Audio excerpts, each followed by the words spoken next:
La grande majorité des acouphènes sont dus à un trouble au niveau de l'aire auditive. Or, certains symptômes acouphéniques peuvent trouver leur origine dans la zone crânio-cervicale. Il s'agit alors d'acouphènes somatosensoriels. Bien que ne représentant que 7% des cas, ces acouphènes provoquent le même type de gêne sonore et doivent être traités tout aussi sérieusement. Les acouphènes somatosensoriels trouvent leur cause dans un problème survenu au niveau de la région du crâne et des cervicales. Ce symptôme acouphénique peut notamment être dû à un traumatisme crânien, à un trouble au niveau de la mâchoire, mais également à une tension musculaire au niveau des cervicales.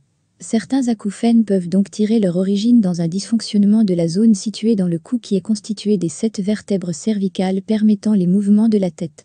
Les tensions au niveau des cervicales sont généralement dues à des mauvaises postures, au port de charges lourdes ou encore à une mauvaise literie. Une entorse ou de l'arthrose au niveau des cervicales sont les deux affections qui sont généralement la cause de l'apparition d'acouphènes cervicaux. Dans les cas d'arthrose cervicale, c'est une altération du flux sanguin proche de la zone auriculaire, engendrée par cette pathologie qui peut provoquer l'apparition d'acouphènes pulsatiles. Les acouphènes cervicaux peuvent s'accompagner de céphalées, mais également de vertiges et autres effets secondaires néfastes.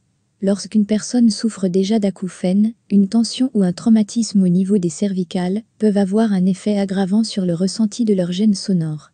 L'acouphène se traduit par un bruit perceptible dans une ou deux oreilles, voire dans la tête, sans que ce bruit ne provienne d'une source extérieure.